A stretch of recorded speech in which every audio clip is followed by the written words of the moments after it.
and then the second question will rotate and Brighton will begin and so forth, so that we don't always have Susan answering last.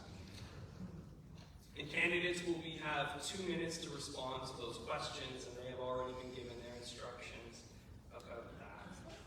Each candidate also has a rebuttal card in front of them so that they can use that once during this morning's event if they feel the need to respond to another candidate's comments, and they wouldn't normally be afforded the opportunity to speak. And candidates will have 1 minute for their rebuttal.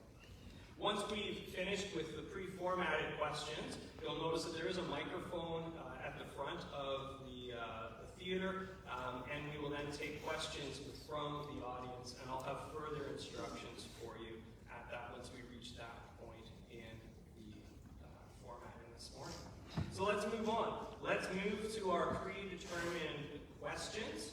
Make sure I have my notes all in the right order, because that would probably be important for me to do. So our first question, which will go, Steve will have the opportunity to answer first, and we'll move along. The first question then is, what does affordable housing mean to you? Where would you find affordable housing in your municipality in Northumberland County? Thank you. I'm going to pass on question one. Okay. So we'll move then to Rick. I knew I'd end up being first anyways. I'm Rick Cole. I'd like to thank the Northumberland County Affordable Housing Committee for this opportunity, and thank you, Capital Theatre, for allowing us to be here at your lovely theatre. Affordable housing, to me, has been blurred over the past few years, the meaning. The pandemic really did a number on housing for everybody, everywhere. The inflation and the costs associated with housing now has just caused an unprecedented increase, and certainly wages have not kept pace. Nevertheless, affordable housing, I think, still needs to maintain its initial meaning, and that is that it is subsidized housing. It is to help people who do not have the means to have enough income to put a roof over their head.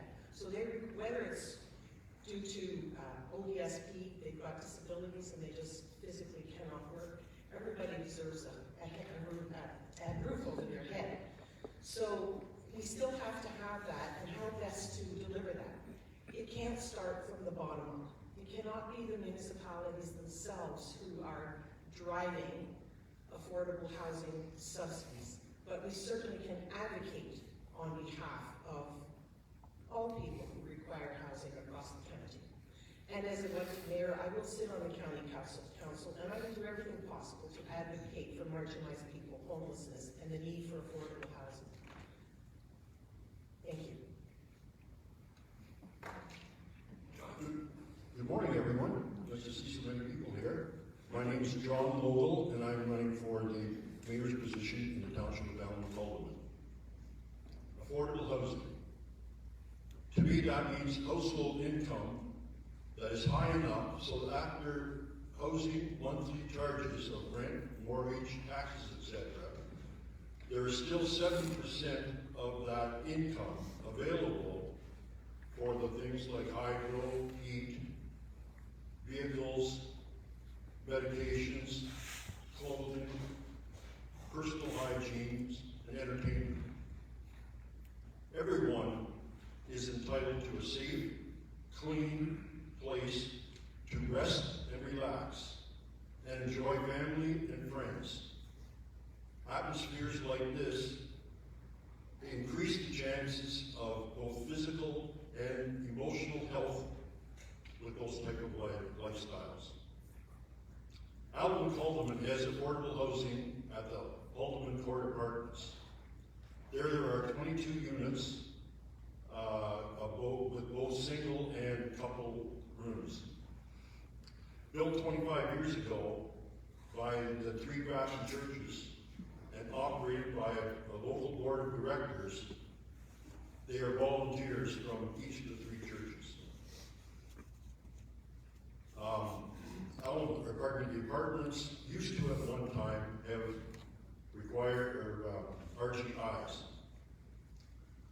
I'm a former board member of Alderman Court, so I do know what's going on there. And I was also past county council rep for the Northumberland Housing Corporation. Thank you. Morning, everyone. I'm going to pass on this question.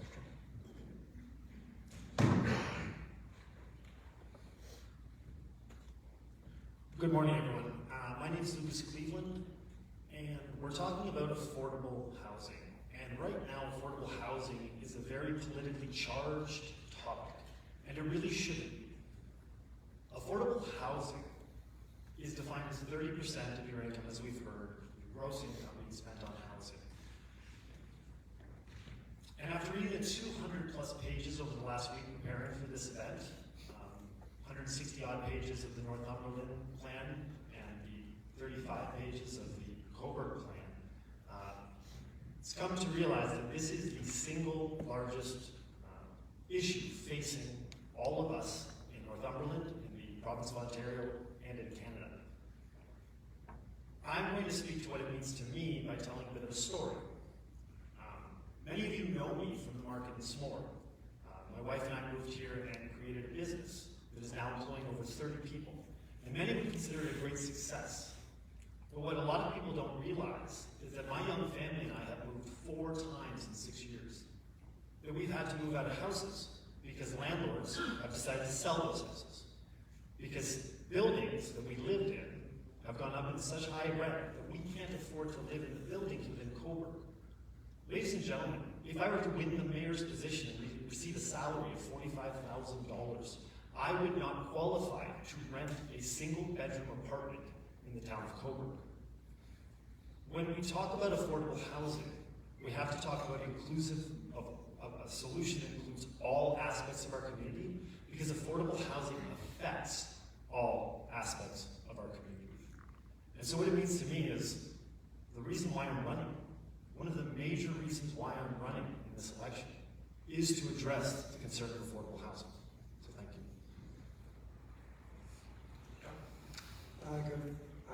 Good morning. I'm John Henderson, the incumbent mayor of town of Coburg. I concur with my colleagues to the left when they state that 30% of household income is the defined metric. It's the defined metric in Northumberland County, Ontario, and Canada. What we have discovered, however, with needs of food, security, insurance, taxes, and the like, that is becoming more challenging each and every day. It's also very challenging in the town of Coburg. What I am proud of is our relationship with, again, Habitat for Humanity. We've had a long, enduring relationship, and in this past term, we've worked with them to build, albeit 3 units, but the units on University, Alexandria, Daintree. We just donated the land for a future build. And coming Monday night, we will make a proposal for land at Mayoral Arena to be investigated. I'm pleased that we, in the town of Coburg, also did an asset land inventory study to look at all additional lands that we could offer for this purpose. However, I must share with you the real connection is Northumberland County through community and social services. I'm proud of our terms record with the redevelopment of what we call the Elgin Street redevelopment, moving from 18 rental units, and when the new build, it will now be 40.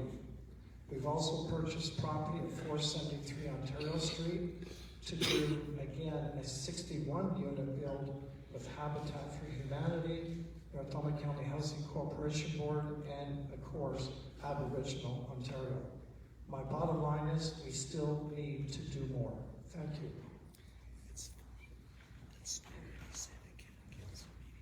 Hey, it's Mandy. I'm the mayor of Granite Township.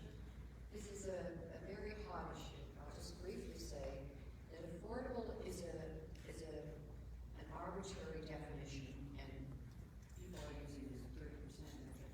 I'm saying we have to completely revamp our approach and the way that we think of housing.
salute to all the candidates here, and thank you for this board. Scott? Thank you. I'll make my efforts like Mandy started out with, keeping it short. Affordable housing to me is very different than the model that we've had described, and it is out there with 30% of income. In a recent presentation, actually prior to COVID, in meeting with county representatives, they suggested that affordable housing would be in the range of $350,000 to $400,000. Well, for me, that's very unrealistic for so many families. Unfortunately, in our rural municipality of Hamilton Township, we have very few lots serviced with water, and none with sanitary sewers, and as such, our lot sizes become very large, and land prices the way they are, with housing prices the way they are, there is no $350,000 or $400,000 units. I mean, some of those I've been with my own family members to look at for them to purchase. And to be quite honest with you, they're unsatisfactory for living in most cases. So we need to revisit what truly affordable housing is. We need to look at multiple residential units in our municipality. We need to look at some rental units because unfortunately there are families out there that will never be able to afford ownership. And I will close off with that. Thank you. Good morning and thank you. Affordable housing means some of the same to me, but my focus is not only on being able to buy based on income. My question to myself and to you, what happened to the families who will never be able to have an income?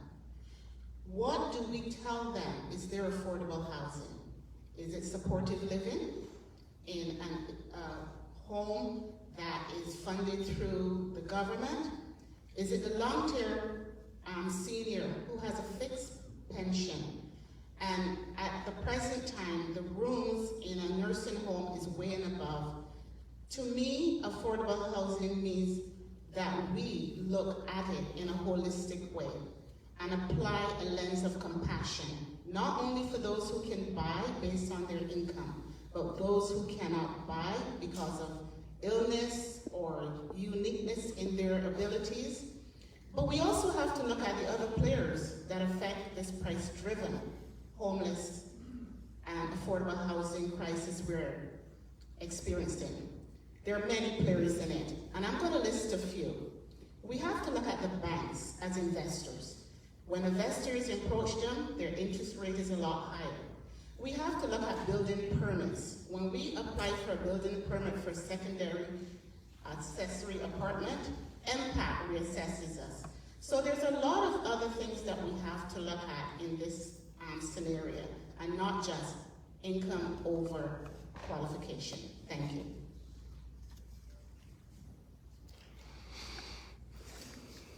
Thank you, everybody, for being here this morning. I'm going to be passing on this question. Good morning. I'm also going to pass on this question. Good morning, and thank you for being here. I'll wrap it up, and I will keep it short. I had the joy of talking to Megan this morning, and we're talking about language, and language is very important when we start identifying problems.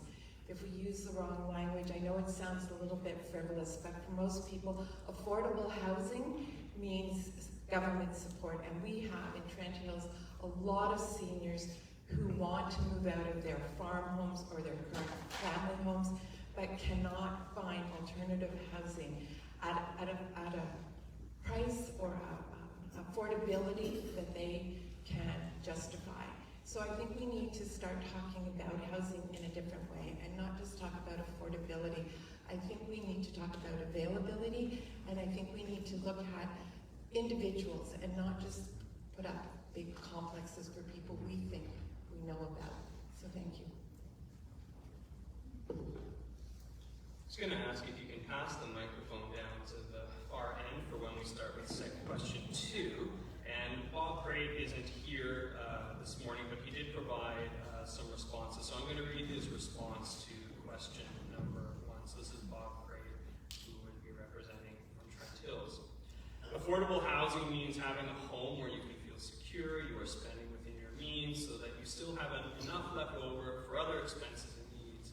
The availability of affordable housing has been in short supply, especially over the last few years, and it has been a challenge for many. If I was offering assistance to someone looking for housing, I would refer them to the Northumberland County website and the Northumberland Help Center or Habitat for Humanity. Moving then to question number 2, we're going to begin with Brighton, and I'll read question 2 so that the audience knows what it is you're answering. Question number 2, the 2019 Northumberland County Affordable Housing Strategy proposes that 900 new rental units be built in 10 years and allocates them to each municipality. How would you work to build those units or more in your municipality? Thank you, and thank you for the question. I'm Brian Ostrander, I'm the Mayor of Brighton, and thank you to the Northumberland Affordable Housing Committee for today's event, I appreciate it. In Brighton, we've begun to tackle this initiative in 2 ways, both through the private sector, encouraging developers to build purpose-built rentals in the community, and we've recently approved a development for that purpose with units that would be most attractive to seniors looking to downsize into a single-story townhome-style apartment. And a new phase of an existing development that will have apartment suites right on Main Street with access to what we hope will be a future transit corridor. We've also begun the land banking process. Staff are collecting data on which lands we have in the municipality which are already owned outright municipally, and which lands may be ripe for purchase by the municipality and will be ready for residential development, and which lands are development available and need some incentives or encouragements from local developers to help build out those apartments that will have a certain amount of market rate with some units held for rent assistance. Once that land banking process is complete, we will seek a partnership with the county to build affordable, rent-assisted housing in Brighton to help get folks off that never-ending waiting list of housing that we know exists in the county. Also, as part of that land banking exercise, we'll be reaching out to the organizations in the community, like Habitat for Humanity, should we find small lots or ends of open road allowances without any need for access to offer them for habitat builds, as we have done in the past. The more opportunities we can help create to put roofs over people's heads, the better off everyone in Brighton will be. Thank you. I'm going to pass on this one. In terms of the town of Coburg, again, I'm proud of our recent record. As I mentioned, we did complete recently a land inventory. Based on that, that allowed us to see what excess lands we can offer. Coming to council Monday night, we're going to start to look at Memorial Arena, or that corner within Memorial Arena. Also, we included in the past term of council a review of the tannery lands through public engagement. The scoping, the vision of that property for 4+ acres is already completed. It's now just bringing it to the implementation stage. Along with that, we've worked with, again, Balder Corporation. That's the new build in Coburg on the corner of William and University. They're building 71 units, and we made a deal with them in the process for both federal and provincial funding if they were to allocate 15 of those 71 units for attainable housing. Similarly, we're working with Trinity Corporation, who hope to build a brand new build. We've cooperated, we've already indicated we will support them through our planning and public works and infrastructure. We're going to allocate resources for this purpose. Right now we're caught up in, unfortunately, red tape with CHMC. Similarly, we continue to work with Habitat for Humanity, and as I mentioned, in working with the county through the Northumberland County Housing Corporation Board, we will build next year. We already purchased the land for 473 Ontario Street for a 61-unit build, again involving Habitat Humanity, the board, and Aboriginal Ontario. I believe this is promising, but I'm here to say we need to do more.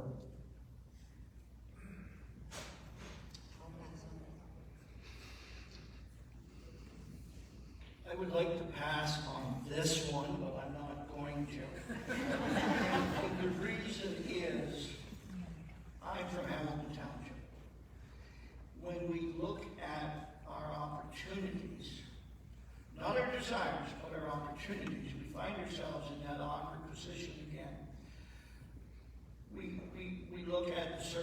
available. Our lot sizes, as I mentioned earlier, you can bring in transportation, you can bring in places to work in Hamilton Township, and they are all challenges.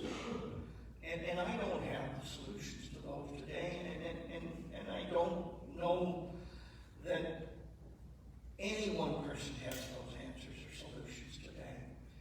Yes, it's a nice thing to say that we have aligned ourselves with Habitat for Humanity, and we have these land and beauty, and it was a wonderful day when we saw the homeowners take their key, and I see people in the front row that were there, and they all had smiles and congratulations for each other. That was one unit. 99.9% of our land in Hamilton Township is under private ownership. We need to encourage private owners to look at their options throughout our zoning bylaw, to look at rental units, to look at those accessory dwelling units. And we have provided that opportunity in Hamilton Township for the ratepayers to do that. Thank you. Thank you. I'm speaking on behalf of the municipality of Port Hope as a future mayor. To look at the question, there's a couple of points I would do it in point form. I would want to look at reviewing the planning department, the application process, and the time that it takes for approvals of things like secondary apartments, or even farmers or other persons who have land that they want to subdivide to provide accommodation. I think we also have to look at our zoning bylaws. I would partner with corporations, and I would collaborate with builders to give back a percentage of every subdivision they build to gear to income families, either in a rent-to-own basis or a sort of a co-op kind of lifestyle that includes them in that subdivision. We also have to look at community and stakeholders who have all the experience, have done all the studies. We have to look at their recommendations and start to implement them. We don't need to make new plans. And most of all, we have to look at bringing long-term care back to Port Hope for those residents and those veterans who want to stay in Port Hope. So for me, this is a very important issue. Thank you. Again, I will pass on this question. And I will as well. And I will as well. I'm going to ask you to pass the mic down to Steve, and while the mic's making its way down, I'm just going to read the response from Bob Craig. Bob writes, our community development officer has an inventory of local apartment buildings that it shares when people inquire at our office, and we are working with the county to identify areas where housing can be built. It is important to have housing where other services that are well integrated to the existing community and neighborhoods. Thank you, Bill, and good morning, everyone. The strategy, which is extraordinarily deep in the research done, lays out very clear distinctions between the solutions in the various municipalities. The solutions will vary depending on population density, access to services, access to employment, to transit, to a wide range of factors. It is logical that most of our new builds take place in places where people have access to jobs, where if they don't have a car, there is a transit option. As Scott Gibbs laid out, Alnwick Haldeman has a similar land ownership situation and a requirement that if the lot has to be big enough to accommodate a septic system and well, it is by definition going to be larger and more challenging to put in place some of the more intensive developments. That said, the province has now allowed for the creation of multiple residences on a single property.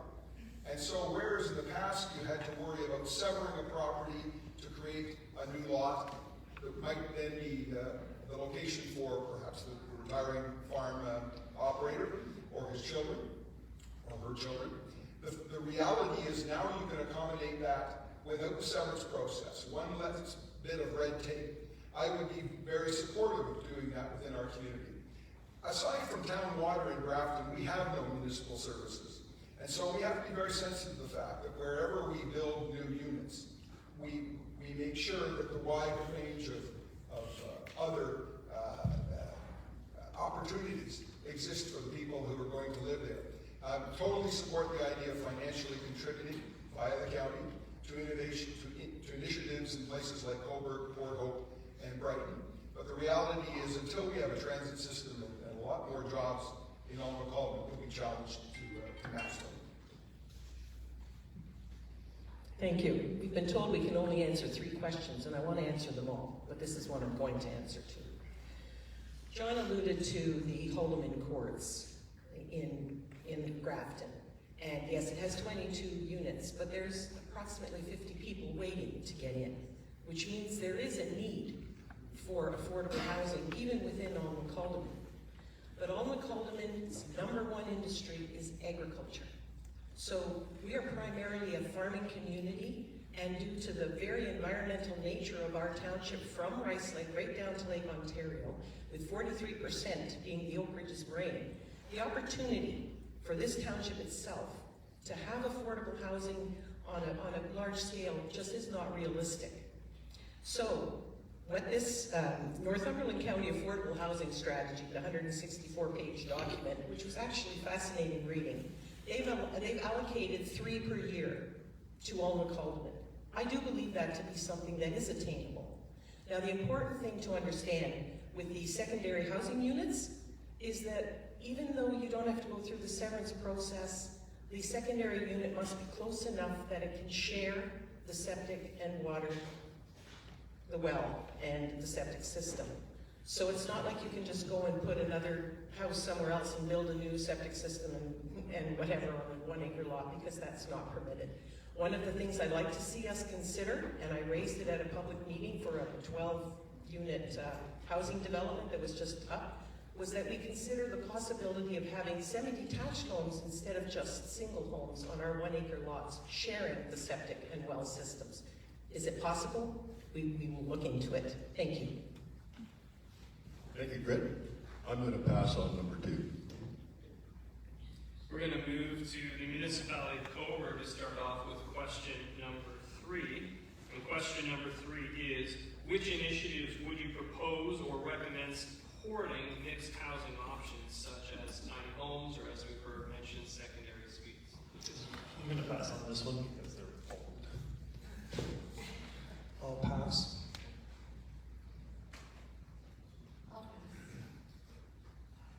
I'm also going to pass, but I need to explain why. Question number 5, that is going to pass. I'm just going to ask you to pass them. I am engaged in 5. I'm going to pass because I'm only allowed to answer 3 questions, and Okay. I save it.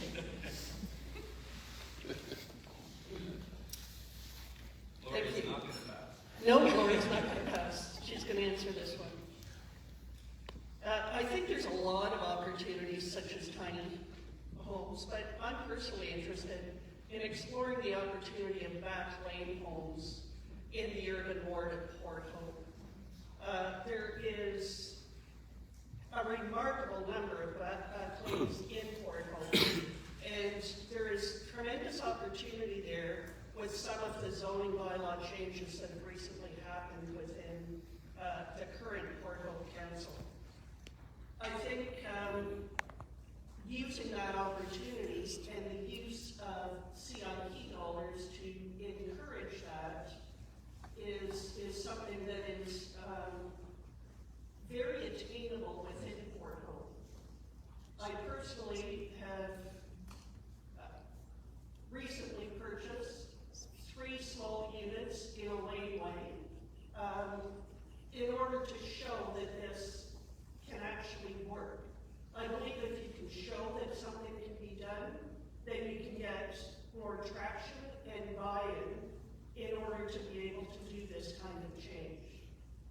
In the rural area of Port Hope, I would like to see conversions with barns and sheds and workshops within the rural area, because that ensures consistency with the landscape. This particular pillar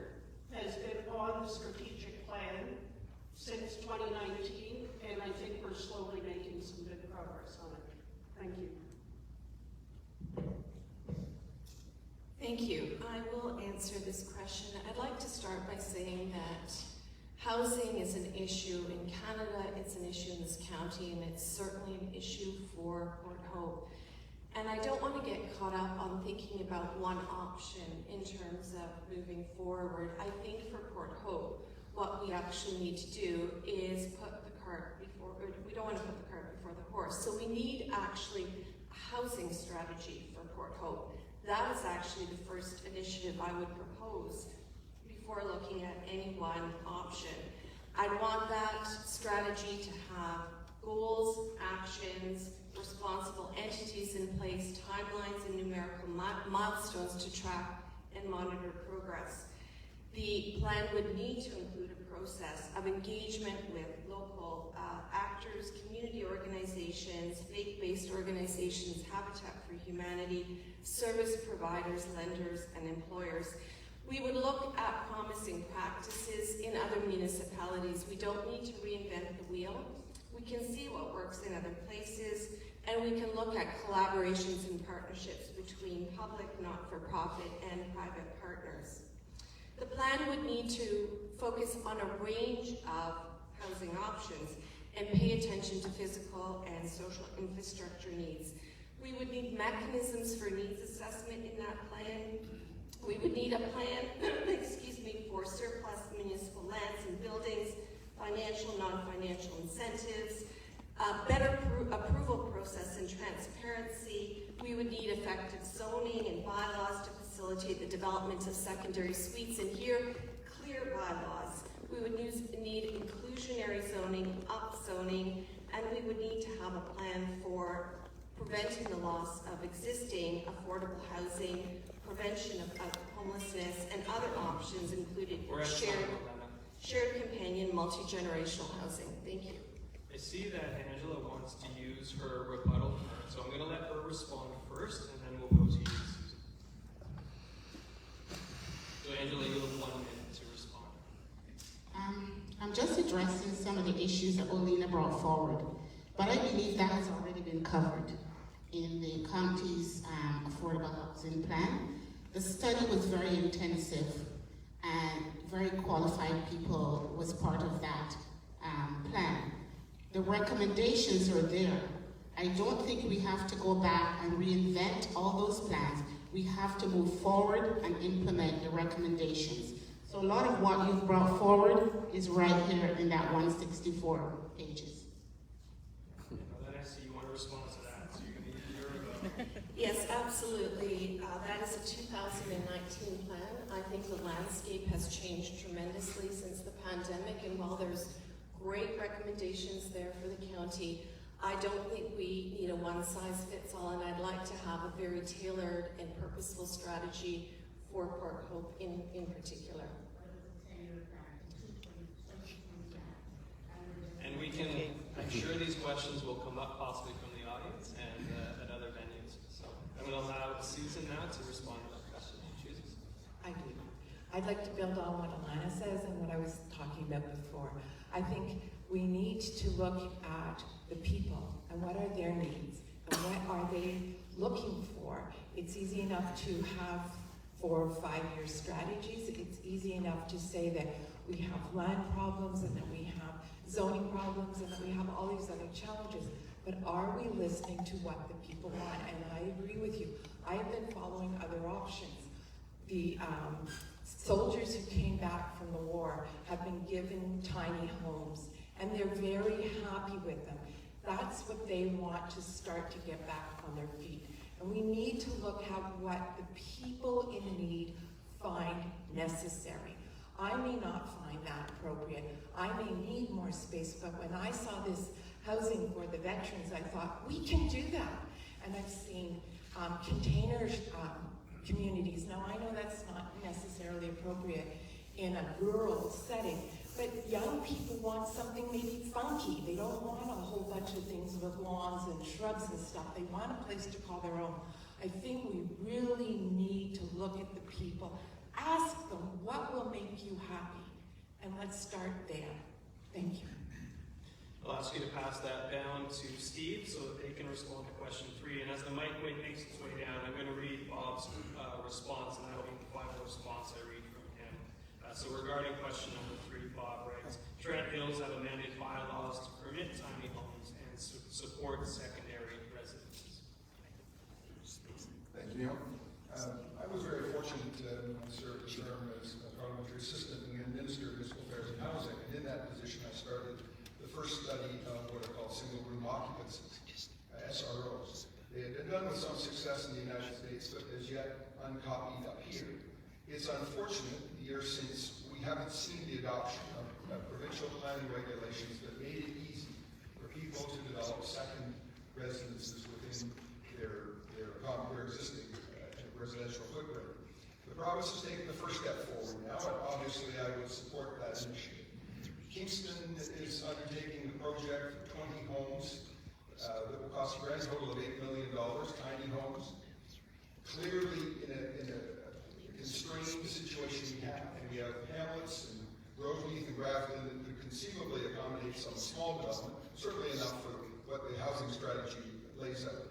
But I think our focus really has to be encouraging people to adopt construction styles within those hamlet boundaries that are consistent with the kind of planning we have to do, where you've got your own well, you've got your own water outside Grafton. And one thing that the strategy showed, a couple of things the strategy showed, we have the lowest percentage of seniors, the lowest percentage of low-income households. We have the most agricultural households. But we do have one issue that is disproportionately large in our community, and that's homelessness amongst First Nations, folks that have left Alderville for economic reasons. And so we can kill 2 birds with 1 stone by promoting intensification in the Rosemeath area with changes to our building code if needs be, to encourage greater development of economically viable homes near where they want to be, where their community is, and quite frankly, where there are some jobs and some services and schools. Passing. Thank you, Brett. Northumberland Township has been promoting secondary units, both within existing dwellings and actually adding secondary buildings. As Britt mentioned, about 43% of the township is in the Oak Ridges Moraine. Secondary units are not permitted in the natural core or linkage areas.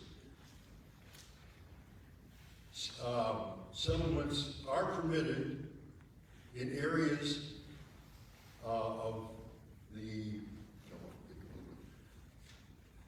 secondary units are in the existing residence only. That's the only place you can do anything there. So I think we need to move and request that the Oak Ridges Moraine get more along with the green belt and allow secondary units in existing homes in the natural core area. And I would also suggest that they also allow for building new ones that are not in the core area, that are countryside or settlement areas. I think we can do something in the agricultural zones as well. And our farmers are finding it difficult financially. I would suggest that we allow a farm to have a home residential put on it that becomes part of the farm, not part of the lot severance. And in that way, the farmer would be able to hire a family or someone else in a small home, and I would limit that to, say, 1,200 square feet, and there would be a double benefit. He would have that property there, as well as he would be able to include that building as part of the farm and pay less residential charge. Thank you. Brighton has, this term of council, developed planning policies that now require affordable and secondary units in new developments. Most recently, we have approved 3 developments that have purpose-built affordability or market attainability, if you will, including condominium pods that will be marketed to first-time homebuyers and seniors, a subdivision in which we require purpose-built secondary units in single detached and semi-detached houses, and a new phase of a subdivision that it almost entirely houses semis, townhomes, and stacked apartment dwellings. We're also working with a retirement home owner to build out a tiny home complex for seniors that will allow those people to age in place in that kind of neighborhood. Brighton is encouraging our developers to build products to help people get into the housing market and for those people looking to significantly downsize as they age right at home in Brighton. We know that this type of housing will also require differing infrastructure, like significantly increasing transit options than what Brighton is used to today. And we are looking forward to the future to ensure that we can meet those demands for all our residents. Thank you. If we can pass the mic to Mandy, we'll move to question number 4. Question number 4 is, how will you work with the various levels of government to support increasing housing options within your community? It goes without saying that you have to work with various levels of government. I mean, that's just it isn't an option. You will work with various levels of government. How you work with them is what you have to define. And that, as a rural mayor, with our challenges, and Cranny Township is right now on the cusp of what has happened in southwestern Ontario. We are on the verge of major development, but we get to define it, and that's what I love about my job at this point and my council. We have an opportunity to define how we proceed. The beauty is when you're a small rural municipality, we are not dragging thousands of bureaucrats behind us and infrastructure. We can pivot, we can make choices, we can make decisions, we can set policy that reflects who we are and what we want to do. So when it comes to housing, what we are doing is as for example, we are demanding that there be apartment blocks in new subdivisions, a certain mix of duplexes, for example. This is becoming part and parcel. I think with the downstage in the recent crashing of the market, per se, what's happened is that things are on pause now, so the development is not just going ahead for the sake of development, it's going ahead on a prepaid. You have to have paid for the house before you get it built. But we are saying, well, you need to factor in the apartment building first before you go. I also am getting awfully tired of people saying, get the money from the province, get the money from the feds. You and I are the taxpayers here. We're all taxpayers. So when you go to the government, it isn't just, the tooth fairy has arrived and is giving you an apartment block. We're all paying for it. And that, I think, is where we have to start emphasizing and taking responsibility locally. Scott? I'd like to say on this one. Angela? Thank you. I think for us to begin to work with any levels of government, as a municipality in Port Hope, we're in a unique position. We are the closest municipality to the GTA.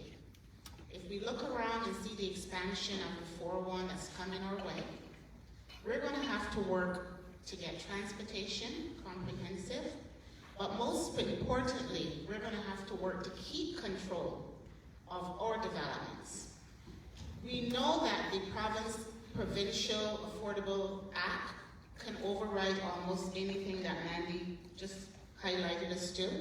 So that's something that we're going to have to do in a very collaborative partnership way. We also have to let residents be aware of funding that's available to them directly, because there is funding that we, the municipality, should have been or can access. There are tax credits, affordable loans, and a whole bag of stuff that when properly researched and become transparent, it can help our residents with tools that they can take some of the burden off of the municipality. We can then focus on the needs that are urgent as a municipality in accessing funding and grants that are available. Thank you.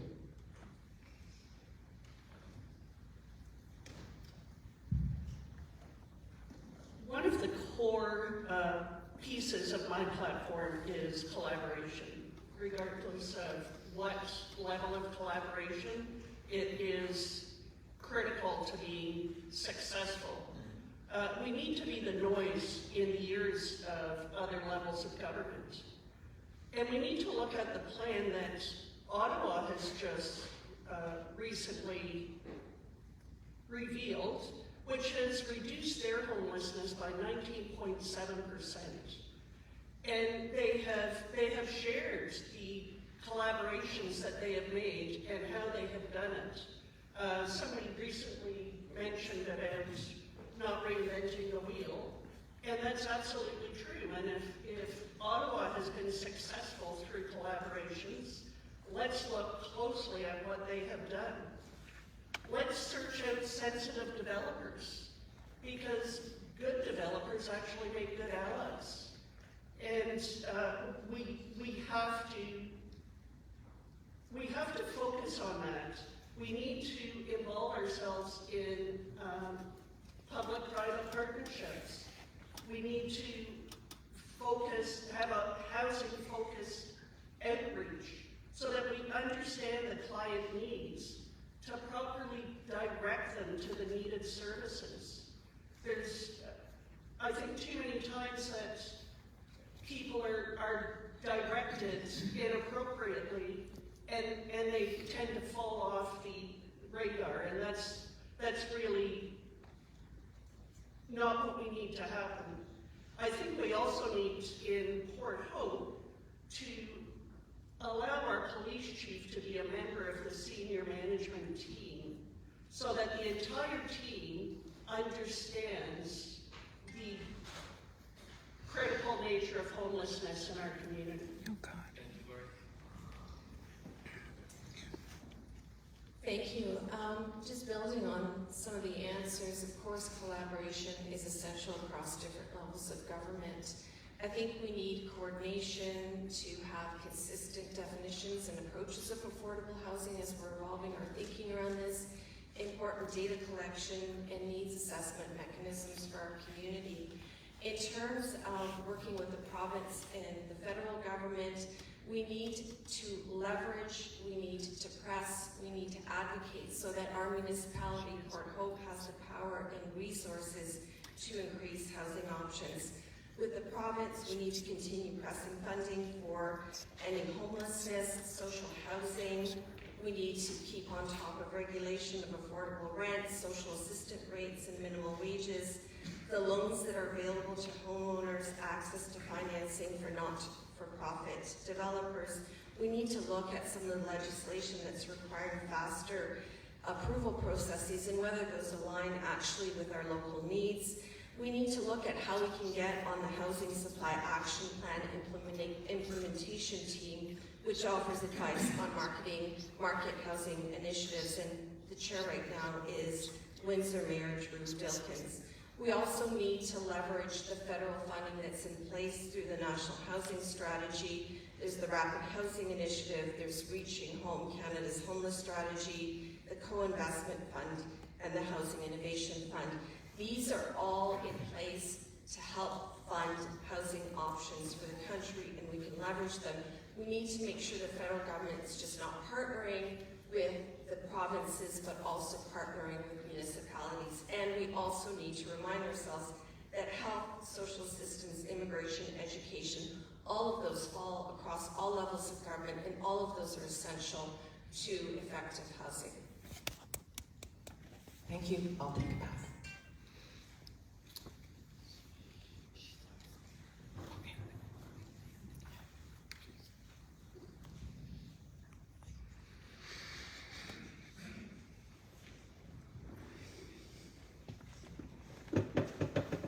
There are two ways in which the various level of governments can influence the availability of supportive and affordable housing. One is through legislation, the other would be through financial support. I'm proud to serve as a board member on the Northumberland County Housing Corporation, and obviously the NCHC will continue to be the logical focal point for inspiring future initiatives that may be delivered within each of the lower tier municipalities. My past legislative experience lends me an opportunity to offer thoughtful observations about how we need to make sure that even rural jurisdictions are afforded the same consideration by both provincial and federal government when it comes to the allocation of grants, when it comes to the design of programs in the first place. Sensitivity to our circumstances where you have individual lots that have to provide their own well and septic. Very different than the design of programs in communities that have a comprehensive infrastructure. I have a positive working relationship with the current MPP and MP, and I'm confident that those sorts of experiences and those sorts of relationships will serve us well in making sure that Northumberland in general, and Alma-Colman in particular, receive their fair share of consideration and funding in any future allocations for either senior levels of government.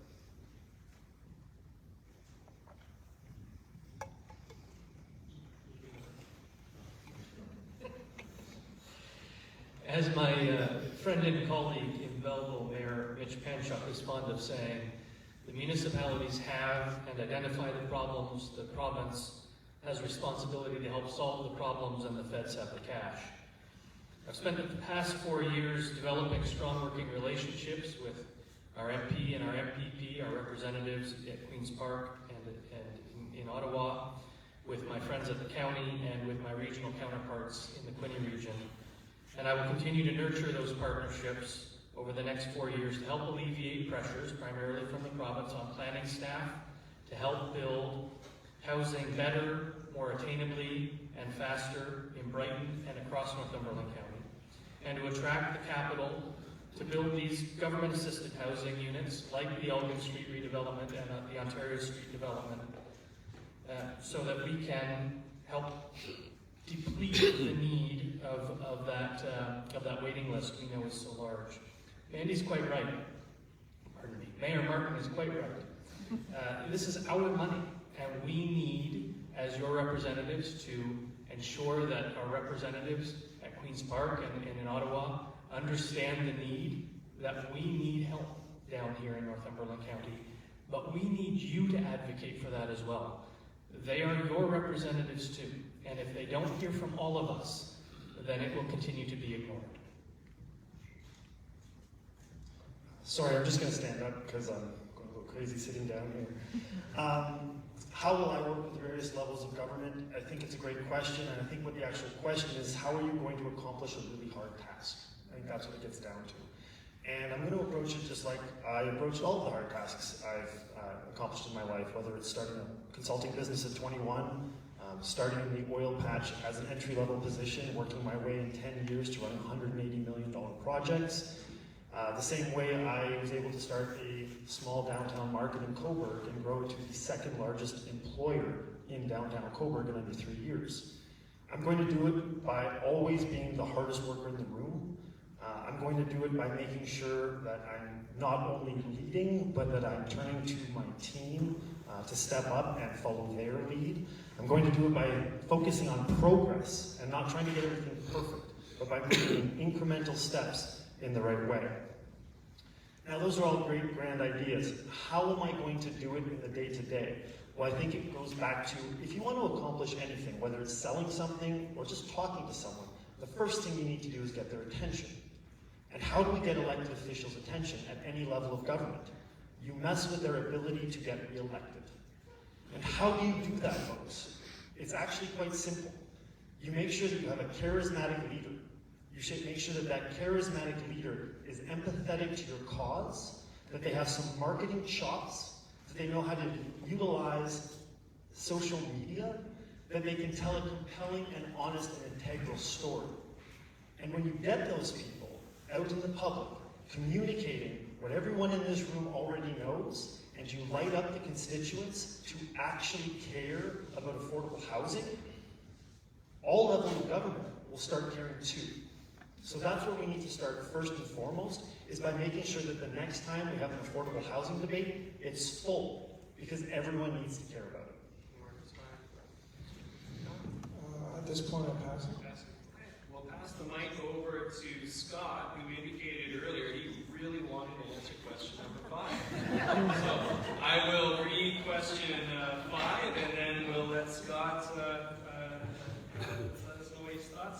Question number 5.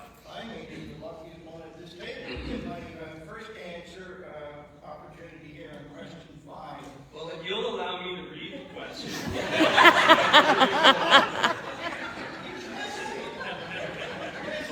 Question number 5. How would you respond to a resident who objects to zoning changes that encourage secondary suites, intensification, or multi-unit residential building development? Scott. Thank you. I hope my answer is conducive to the build-up to it.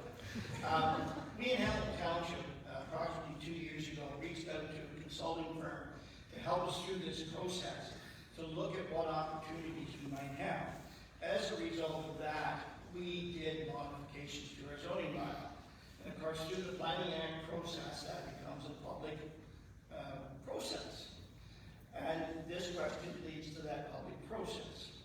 Our proposal came in with quite a range of opportunities.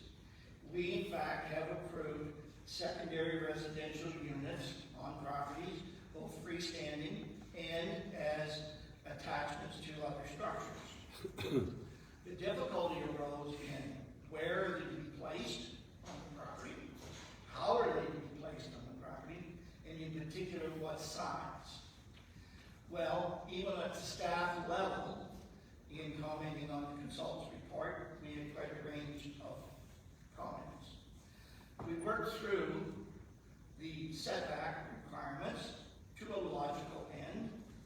We worked through their requirements of water and septic, simply saying that the property owner has to prove that there is adequate water and septic opportunities. The difficulty arose with the public and with our staff on the size. We ended up with a small unit size of meeting building code standards, and that's about 300 square feet, and also as high as 1,050, which caused input and, of course, negotiation. Common sense is how we concluded all of those. Thank you. Angela, you've already responded to 3 questions. Asked to Lori. Thank you. My colleagues and I on the current council for municipality in Port Hope, under the leadership of Mayor Sanderson, have spent substantial time in the last few years updating zoning bylaws. We have been doing the background work to make some changes on there. Affordable housing is a pillar on the strategic plan for Port Hope, and this was the way that Port Hope chose to deal with this. We started by approving ARUs, additional residential units, and that has been allowed in 12 of our zoning sectors. So NIMBYism doesn't have an opportunity to come into play. It has been done as an overarching zoning bylaw change. And that demonstrates the benefit of taking the time to get it right. There's been concerns that Port Hope hasn't made impact on affordable housing in recent years. And as far as seeing the actual bill done, that's fact. But what we have been doing is working to set the groundwork so that once that is done, we can hit the ground running. And it demonstrates, again, the benefit of taking the time to get it right. And once the zoning bylaw is complete, the next term of council will tackle the official plan. And the official plan will be the blueprint for the next 10 years. We're out of time there. Thank you, Lori. Alana? Yes, thank you. I will answer this question as well. I think that if I were talking to a resident who objects even something that's in place, I would start by asking the question of what are your concerns? What are your fears? what do you think might change to your neighborhood in terms of maybe the services that you've got, the amenities? How are you concerned about the future of your neighborhood with some of these changes and these zoning changes in particular? I would want to hear what those concerns are, because it's only by listening that one can then move forward. But I also hope that those kinds of conversations would be few and far between in Port Hope if we do the business of continually raising awareness and even having champions across the community that can be advocates for talking about the importance of efforts to diversify our housing, to provide everybody the right to housing. I would remind my neighbor that not only is the zoning in place, but also that Canada has committed since 1976 with the International Covenant on Economic, Social, and Cultural Rights, the right to housing. It's embedded in our national housing strategy. These are really important reminders, but we need to have the opportunity to listen to people, hear their concerns and fears throughout the process, and also have those champions in the community from different groups spreading the importance of the message of affordable housing and supporting whatever future strategy Port Hope does develop in this area. I will answer this question, and I will build also on what Alana has said. I live in a small rural community. Trent Hills is north of here, and one of the things that we hear a lot if things go off the rails is that the rumor mill is in full force. And part of the problem is that we never feel that the residents are being asked or explained things to. And so if you don't get ahead of a situation, then you're struggling all the way. The question here is, how would you respond to basically NIMBYism? And the way to respond to it is to make sure you get out in front of it. It's fine to talk about policies, it's fine to talk about bylaws and planning, but you've got to know that the residents have heard something, because everybody hears something. So you get out ahead of it first. You go to the area, you have a town hall, you talk to the people, and you say, as Alana said, what are your concerns as a resident already? Are you worried about the value of your home? Are you worried about those kinds of people moving in? We need to talk to the people first, because it's going to be a difficult enough situation getting all the legal things in place. We don't want to have noise when there shouldn't be any. Get out, talk to the residents who have bought their homes, who are worried about their investments, and then move forward. Thanks. We'll pass that down to, I guess we'll start with Rick. Steve, you have answered 3 questions already.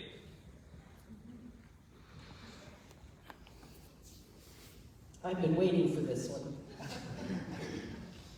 So for the past 7 years, I've been advocating on behalf of residents, taxpayers across the county in various municipalities.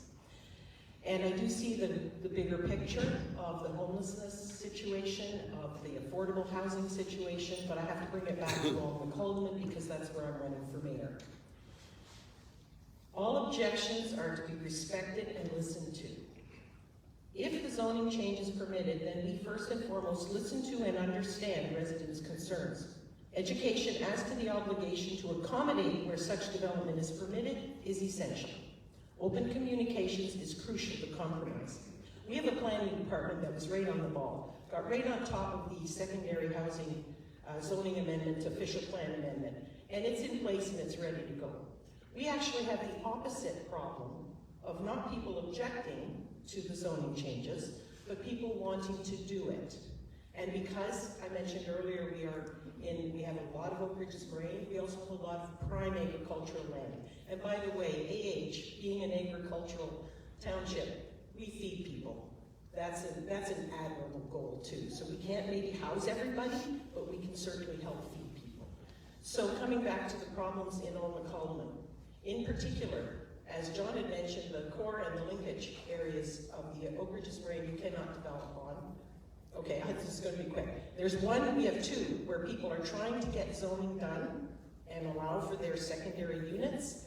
And it's at the provincial level, unfortunately. It's not up to this town council. All we can do is try and advocate on their behalf, and they are before the province right now. So it's actually an opposite problem. Thank you. Thank you, Greg. Someone who challenges changes to zoning bylaws. I would first of all say to that person, everyone living in our community deserves a safe, secure house. Then I would probably say, people are incarcerated, are sitting in jails because they broke laws. They're being treated as well, maybe better than some of the people that are homeless. At least they have a home to call. They're incarcerated, but at least they're not suffering. Like some of our mentally challenged people, or a person that has temporarily lost a job and has no way of supporting people. We do have secondary units in our township. Some are legal, some are illegal. And by that I mean they've been done without proper building permits and those type of things. So it is happening. What we have to do is become more intensified.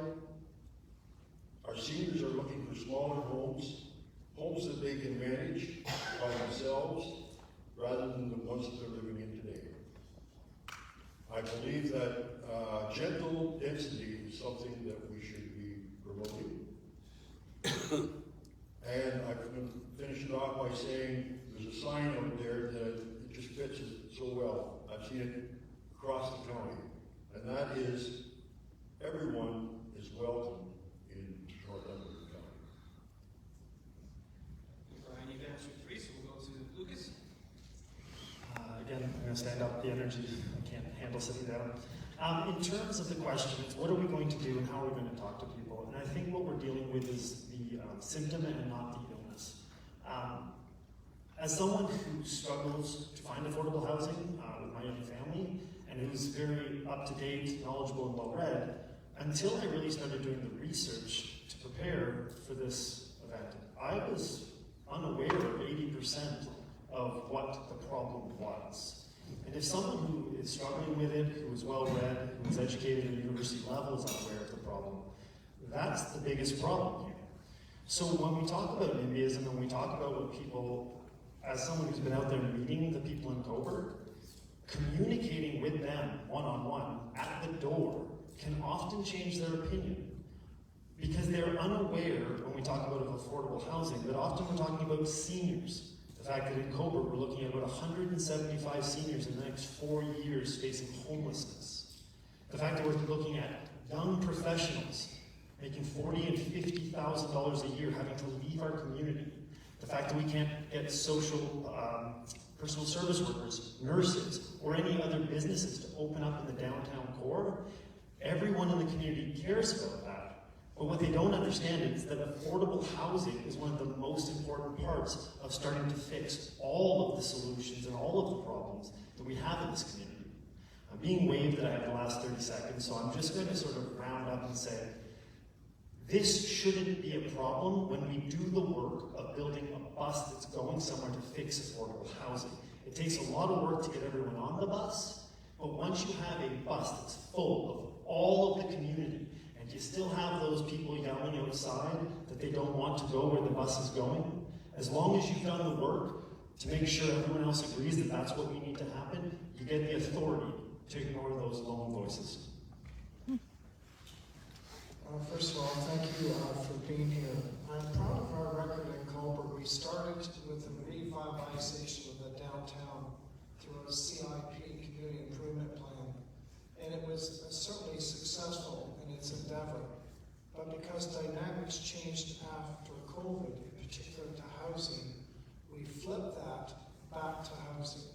Cobourg Council approved all coach houses, secondary units for the entire town. You can use a standalone or as part of your home. And the good news, they can go directly now to staff. This past Monday, Council approved delegation of authority under Province Bill 109, so you don't have to go through miles of red tape or kilometers of red tape. And you can go directly to staff, so long as it aligns with the Ontario Building Code. And that too is a problem, because as we make changes to adapt to an ever-changing community, the Ontario Building Code has not changed in 25 years. So I encourage the province to get with the changes that we're now facing. Along with that, we know that it's just not about housing. We also know we have to enhance our transportation. We brought in an on-demand system. It has some wrinkles, but I'm pleased to say we ordered 3 new buses with full accessibility range through working with MP Puccini. They should arrive this coming year. We had some stranded citizens. We've now worked coming Monday night. We'll come to council with Community Care Northumberland, so they will now add on additional service so we can ensure a full service. We're working on food security because we know it's not just about housing. It has to work together. And again, I'm proud of our record. We're not waiting for the province. We're moving forward. We're moving forward in progressive steps. Thank you. Lucas, I see you moved your rebuttal card to the front, so if you'd like to use that, you have 1 minute. Yeah, it's actually just a question or a comment back. John had just recently said, or in his response, that we've made progress in the last few years. As a resident of Cobourg and as someone who's met a variety of people on the streets, I would have to contest that and say that the residents of Cobourg feel that the situation on affordable housing is getting significantly worse year over year, and that we're not actually doing that. So I just wanted to rebuttal and say, how can you say that when all of our community feels that not enough is getting done, when all of our community feels that they are less safe in the downtown core, when all of our community feels that there is a serious problem throughout our community, that we can say that we're making progress?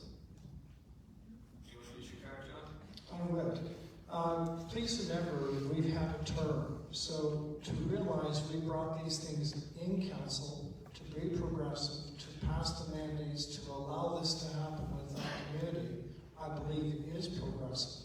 I can assure you this last week alone, I visited 4 coach houses. Another one's come to council on Monday night. Again, is that going to address all the numbers? Absolutely not. But are we making progress to allow this to happen, to address our issues? Yes. We're working with Cobourg Police Service. You may not know this, but we just received under $1 million grant to create additional teams for what we call MHART. That's police working with social workers, working with the county to address the homelessness situation, whether it be transition house or the 12 non-organizational communities who make up what we call that team at Northumberland County. Is it a perfect system? No, it's not. But are we making progress? Yes, we are. And to Mandy, have you responded to? You've had 3? My notes are off. Okay, I'll take it at your word. What I'll ask we can do is if we can put that microphone sort of in the middle of that half, and we can slide this one down, because the mic may be shifting. And we're now at the point where we've gone through our 5 pre-formatted questions. We've heard some of the responses to those questions. You may have arrived today with your own questions, or it may be that some of the comments that the candidates have made, you want greater clarification on. So there is a microphone here at the front. We're just getting it to turn on. So if you would like to ask a question, please feel free to come up and form a queue. You'll have about 30 seconds to ask that question. Now, very often, our questions that we might ask come out of a context or a specific experience. And we feel that in order to best ask our question, we also have to provide that background information. And I am going to suggest to you that you simply ask the question. Otherwise, I will be saying the question, please, when you get to 30 seconds. It may seem a little off because you want us to understand your situation. Just move to the question, and there's always opportunity after the formal time is over to maybe ask in more detail a candidate to provide some perspective down the line, as we still are a month out from the election. So the microphone is there. Please don't be shy. It looks like Missy is coming up. And, just one final comment I will say. You can direct your comments to a candidate, to a particular municipality, or to the entire floor. At my discretion, if you pick the whole floor, I may, if the line is long, cut discussion and I'll go to the next question. Thanks, Neil. So I'm actually reading a question that was sent in from a constituent, Jenny Frankie in Coburg. Jenny says, Northumberland County is experiencing higher and higher numbers of people experiencing homelessness. What are your thoughts and opinions on a sleeping cabin community as a transitional housing space for those who are unsheltered? The community would consist of heated, insulated sleeping cabins and shared kitchen and washrooms. What would you be willing to do to help support the setup/maintenance of a community like this if you were elected? So this is directed at the Coburg candidates, Jimmy, I would assume, or as Jenny's in Coburg, but I imagine she'd be interested to hear from the full county council. So I'll allow maybe the Coburg candidates to answer first, and then if there are others who wish to respond to that question, they can do so. I just asked John if he'd like to go first, and he said I could go, so I know Jenny quite well. We actually spoke about this a few days ago. And I don't know if Jenny was happy with my answer then, and she may not be happy with my answer now. I do not pretend to have all the answers when it comes to these solutions. And as mayor, I don't believe it's my job to decide yay or nay on any solution. I believe it's my job as mayor to make sure that all voices in the community have access to the deciders of what's going to happen. And so if we decide as a community to move forward with this, then again, my job to support it would be to make sure that I get the majority of the community on board with this project. The people who will be executing the project are the experts in homelessness and in housing development. I don't claim to be one of those. But what I do claim to be is someone who can get things done in an effective and efficient manner, who knows how to lead teams. And in order to engage in a project of this magnitude, and one that is going to be as controversial as a project like this, someone who is able to communicate effectively, clearly, with empathy and compassion is going to be very instrumental in garnering community support for a project like this. Yes, this is an issue that is facing us currently, will continue to face us. And the reason we face it in Coburg, because it is Coburg being the largest urban center, but what we forget is that the funding, the resources, the team performance is all at Northumberland County. We have 12 agencies working together at a table, which include all the critical agencies within Coburg. They form an MHART table, cohort together, working through the systems so that they can provide the right needed resources. They also control, through the service manager, multi-million dollars. This past year, I believe we allocated $17 million towards homelessness. Still not enough. Again, we have to work in team performance. They make the recommendations, and then we try to work collectively in a collaborative manner with the Coburg Police Service. Again, as I mentioned, we've created the MHART program. We've created, working with PARN and all the other groups. We work with the health units. This has to continue. So please don't think this is a Coburg specific. It's driven by the county under Community and Social Services and by the service managers. And we have to continue to work in that way because that is our access, whether you like it or not, to both provincial, sometimes those federal dollars, which are so critical because we need that money to allocate the resources to the right need and the right outcome. Thank you. Lucas, you've already used that rebuttal card, so I'm sorry. Is there any other candidates who might want to answer that question about sheltering as a transitional housing model? Okay. We are lined up to the stairwell, so I'm going to let the candidates know that you have 1 minute to respond to these questions, just so that we can get as many of those questions in Trimmer. I am from Coburg. And my question is for anybody who wants to answer this question. So, in your municipality, if you're as successful as mayor, will you champion an explicit zoning bylaw that permits tiny homes, both as secondary units, if you don't already have it, and the ability to create a tiny home mixed community, a mini campus? So it looks like Susan would like to respond to that. I will start. We're well on our way. We've already approved coach secondary units. We've also approved units within a home that can be self-contained. Quickly, I attended a conference in Ancaster on tiny homes, making that allocation, and I'm hoping to bring that proposal back to the new council. I met with the builder quickly who proposed, and I was there to see it with my own eyes. For $300,000, he'll build it, move it to town of Coburg, set it up fully furnished, done in 8 weeks for $300,000. So we have to explore that. Susan. So I think following on with what I said as my last comment, I would so support that for our municipality. We have so many people who would be so happy with a tiny home.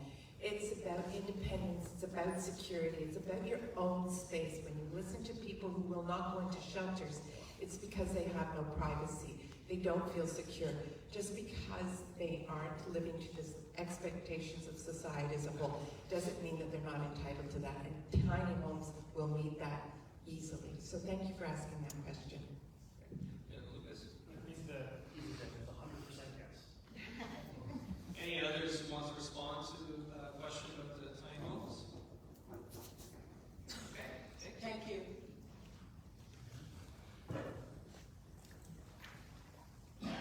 Good morning. Thank you all for taking time out to come and talk to us all this morning. I'm Cindy Beeman, the property manager at Trinity Housing in Coburg. First, affordable housing should not just be subsidized housing.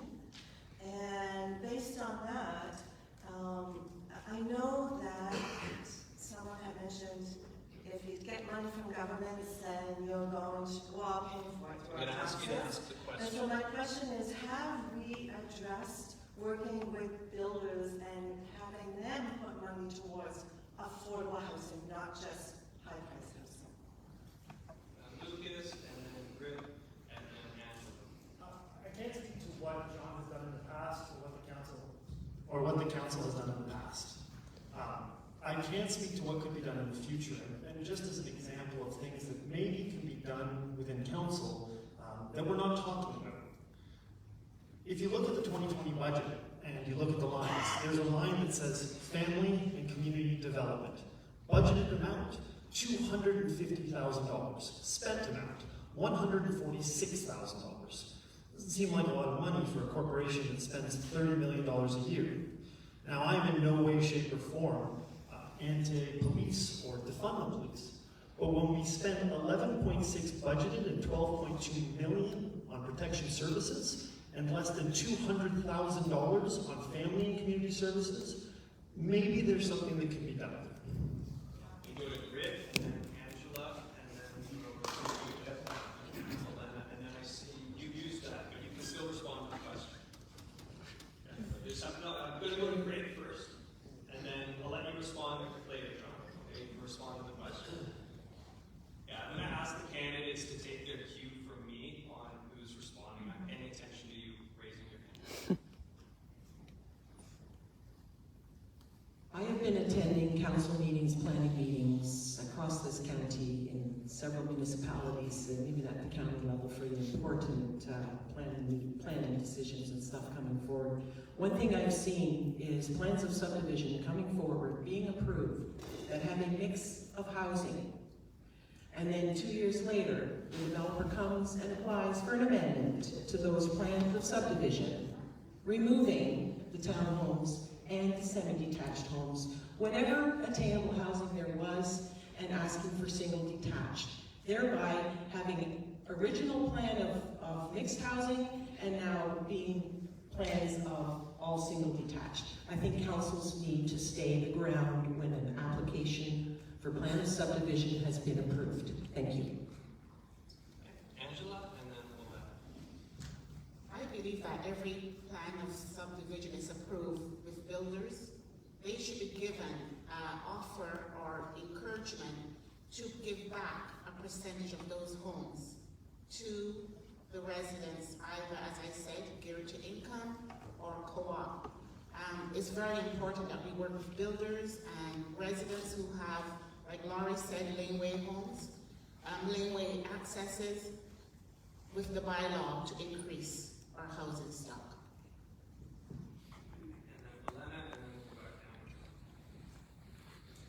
I guess we absolutely need to work with developers and take a very strong stance as council, and that means really requiring inclusionary zoning so that builders consistently set aside between 10 and 20% of all new developments for affordable units. We have great examples from Montreal, Portland, and Cambridge. Upzoning, which means multi-family units on lots where only single-family units are allowed. We also need to think about development charges where appropriate, community benefit charges, and parkland dedication that we can press builders and developers on, and to actually make sure that they are developing housing to meet passive house standards to decrease energy costs for homeowners and tenants over time. Claire, you'll answer the question, and do I get 1 minute for rebuttal? You technically used your rebuttal card earlier during the pre-formatted questions you responded. So you can work them into both in a minute. Okay, thank you. In terms of your question from a Coburg perspective, we just got through, we have also what's called an affordable and rental CIP community improvement plan. If you read last Monday's notes, you will note that we awarded $274,000 to different proponents to help with their kind of affordable housing. If it's for units only, it was to a maximum of $10,000. So we're on the right path. In terms of the rebuttal, Lucas is quite correct. Under social and family, it's a very low value, but that is pertaining to the Northumberland Hills Hospital, or Ed's House, or a relationship with St. Peter's Church. That line item has nothing to do with attainable affordable housing. Let me repeat, it's the upper tier. Northumberland County gets the multi-million-dollar figure, probably approaching $20 million, $30 million this year, that includes the entire county, which includes Coburg.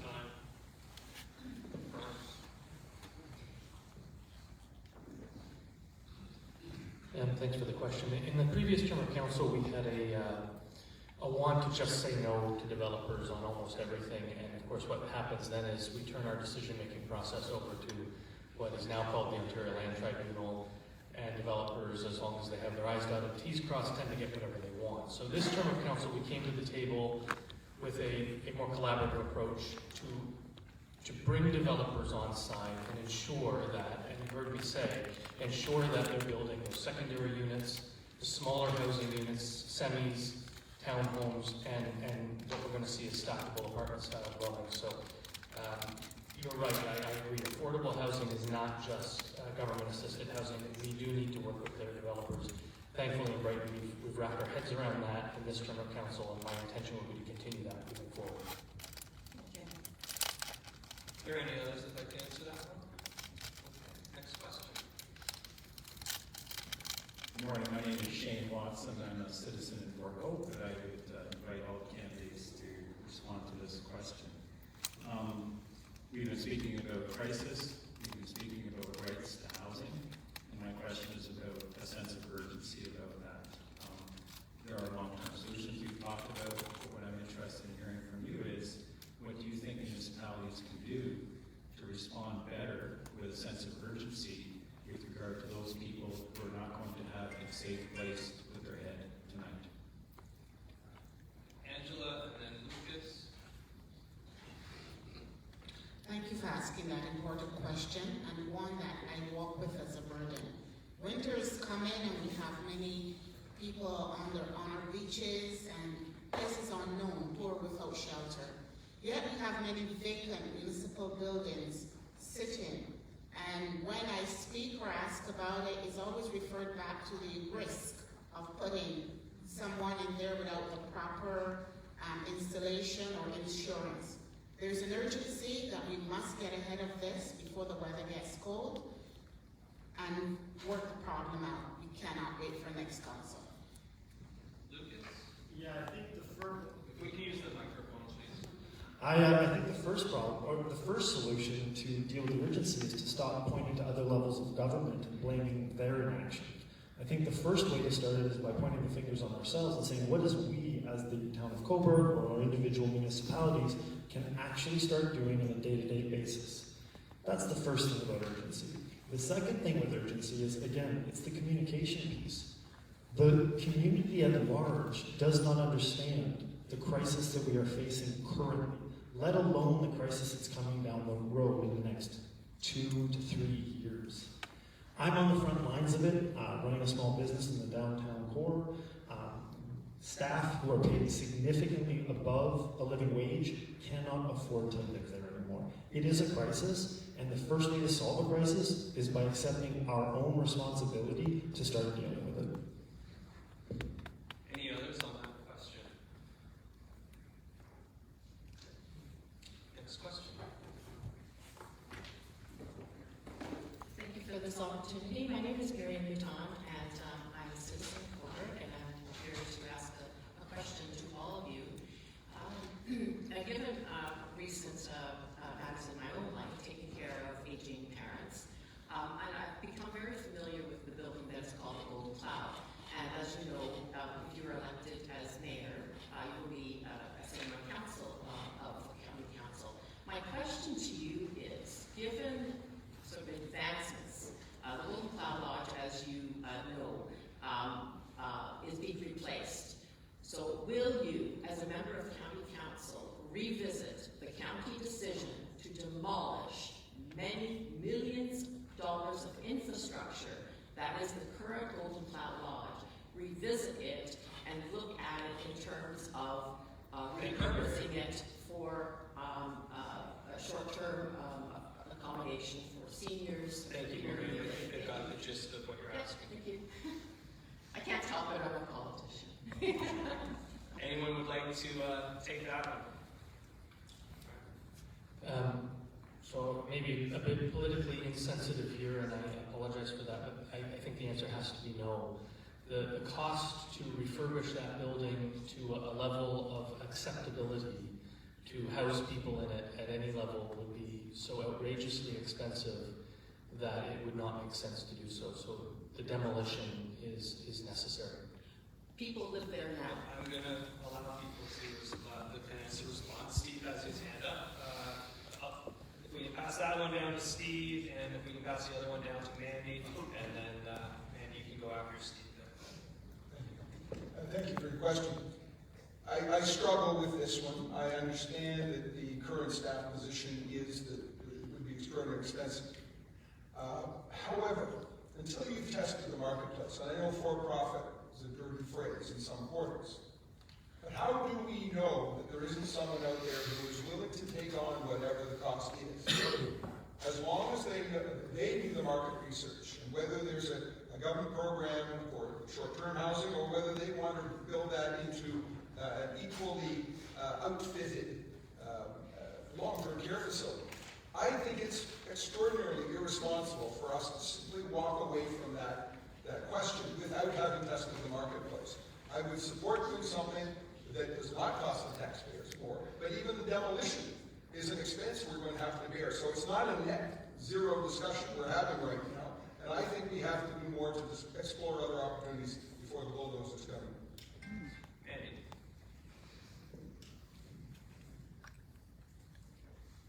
I am with Brian. It has been studied, it has been investigated.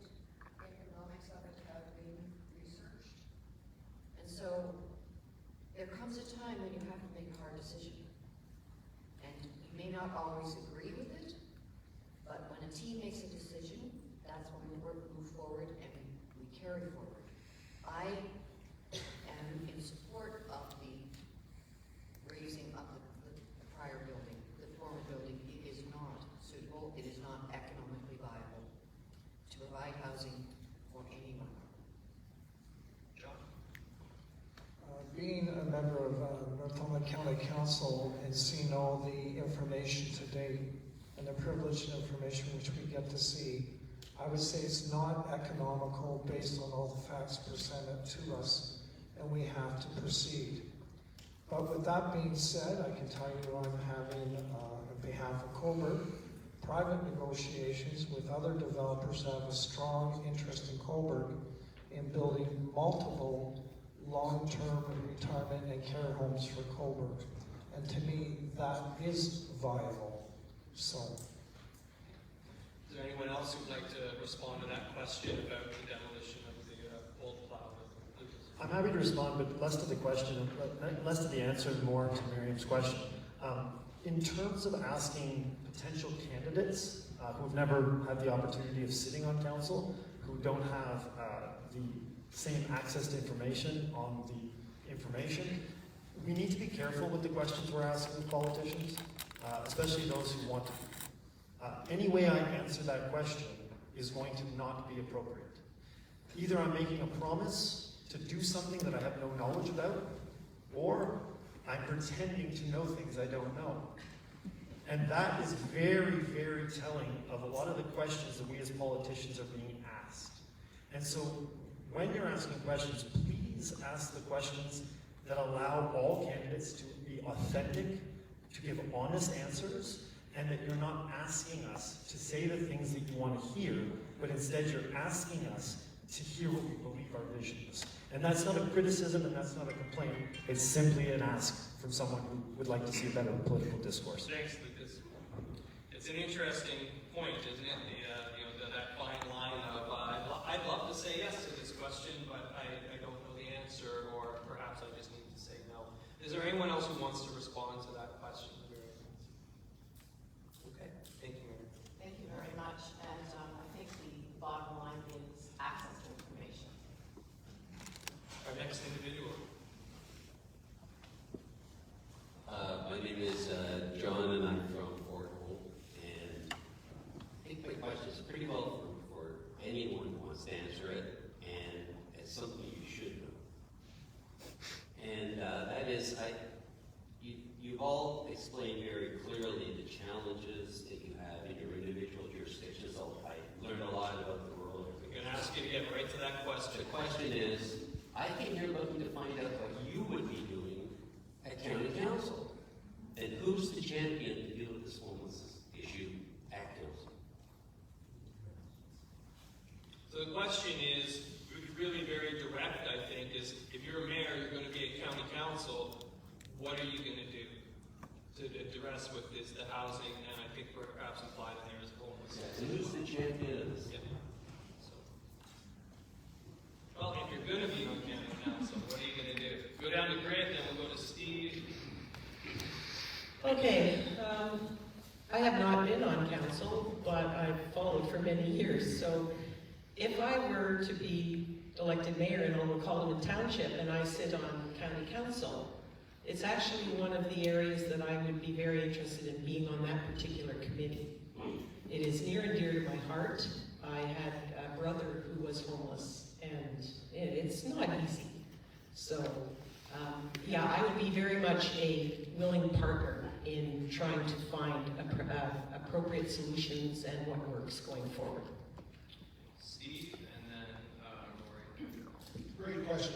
Obviously, when you sit on county council, you're wearing a second hat. I think it would be extraordinarily irresponsible for me to say that I would support anything on its face automatically, but I do respect the democratic process. And so if the mayor from another jurisdiction comes forward with a proposal, clearly researched, appropriately costed, I think it's my responsibility, representing the taxpayers of Northumberland, to support that other mayor's proposal. Similarly, I hope that respect is given for the fact that we do have different demographics, we have different logistics, we have different infrastructure. And I think it wouldn't take long before, if there are new faces on that council, for an accommodation to be arrived at, where sensitivity is developed, that we don't have a cookie-cutter approach to dealing with this issue across the county. We need to be very targeted in our responses. But in doing that, we all pay into the same tax pot And I would be very supportive. Thanks, Steve. I'll pass it down now to Lori and then to John. Lori and then John. And then Alana.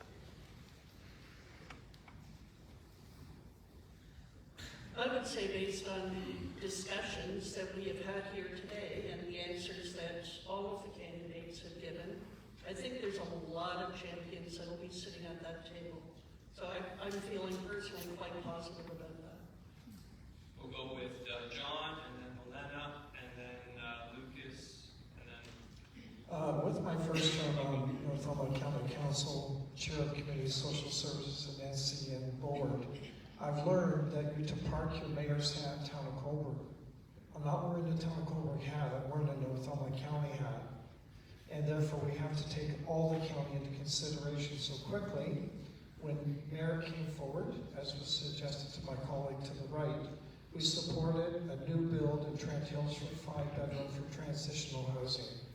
There are confidential talks going on in Crammy. There's confidential talks going on in Point Hope for affordable and rental housing and the purchasing of land. I've already announced the purchase of land in Coburg, but I can tell you, we do take a Northumberland County equitable perspective based on what comes before council. We do our very best representing the county. Let me let Alana respond to this question. She indicated so, and I'm just looking at the line, and I'm going to go to the next question.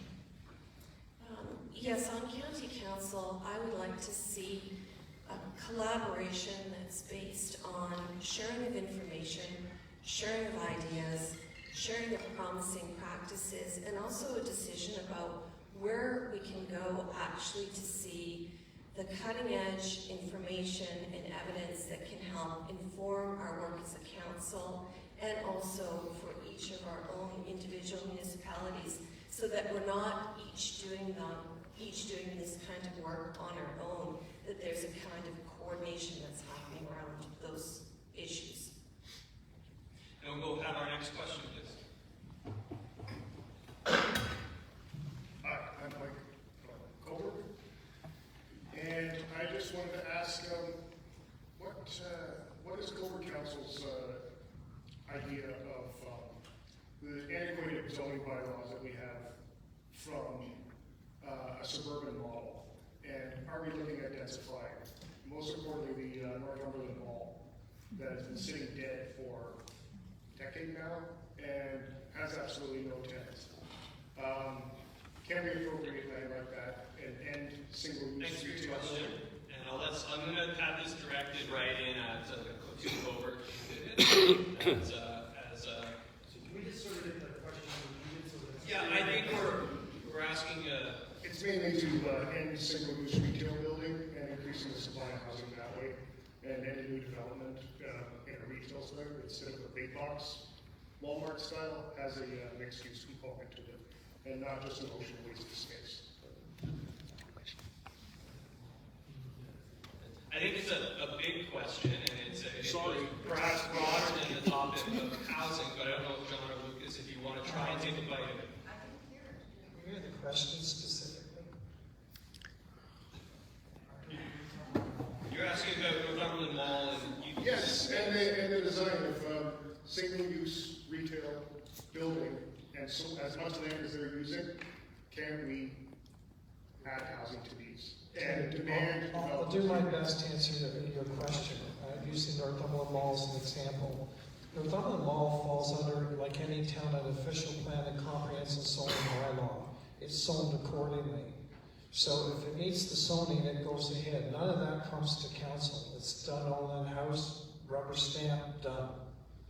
We have no control. As long as it's in your town's official plan, until you change the official plan, which ours is coming up to be changed, it's now 12 years old, and we're working on reframing for the new council coming forward.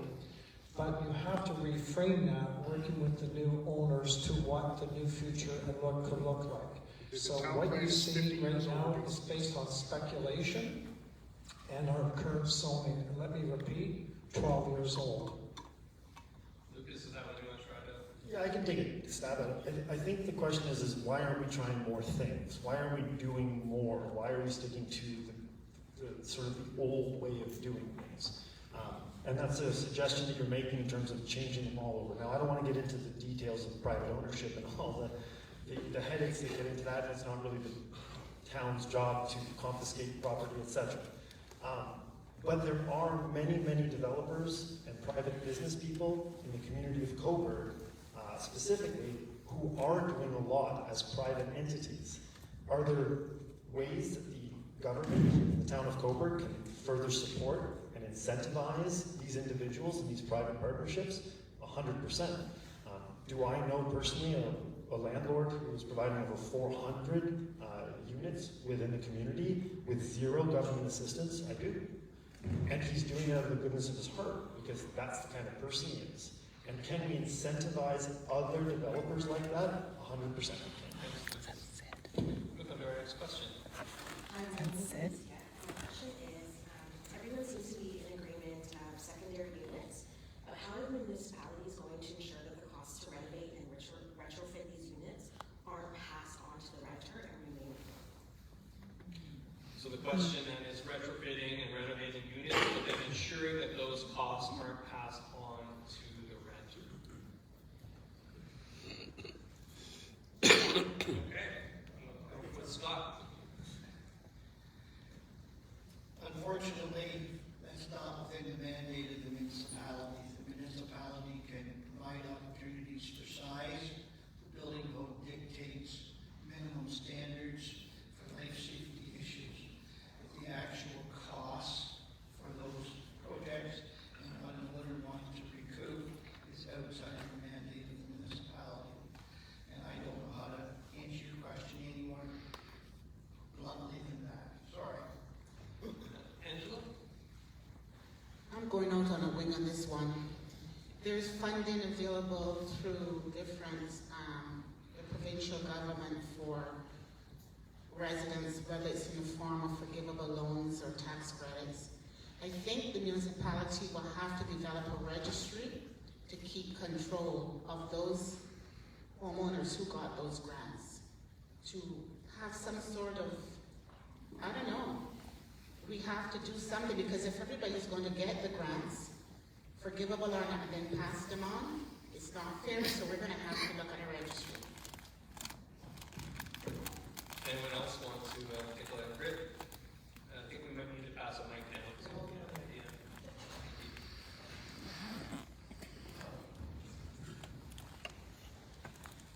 So perhaps some foresight, thinking ahead for builders.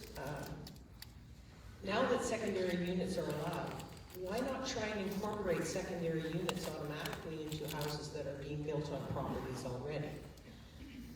I know that when my husband and I built our house in 2003 in Grafton, we actually made our second story downstairs a full living space, and we made the upstairs for us to live on because we plan on staying in our home, and we also made it accessible. So that was just some thinking ahead, and it came in handy when we needed our family living with us for 9 months. So that second floor downstairs was good. But I think some forward thinking in that way could be useful, and maybe builders can start to think in terms of that as well. I'm looking at time, and we are almost at time. So I'm going to allow for one final question. I recognize that there are still a lot of individuals lined up, but I do hope that our candidates can hang around a bit and you'll have that opportunity for interaction with them. So one final question. Hi there, I'm a landowner in the municipality of Northumberland County, and my question surrounds the Lakeford Fort Beach proposal, which is proposing 800 units in the south end of the township. It's currently owned by the developer, Land Lab, and it's being farmed currently as a hayfield along the lake shore. My question, it's suggesting 800 units, providing 10% for under market value. So my question is, why are there at least two candidates that I know of, but obviously it's for all three candidates, would you be so opposed to providing those in the township?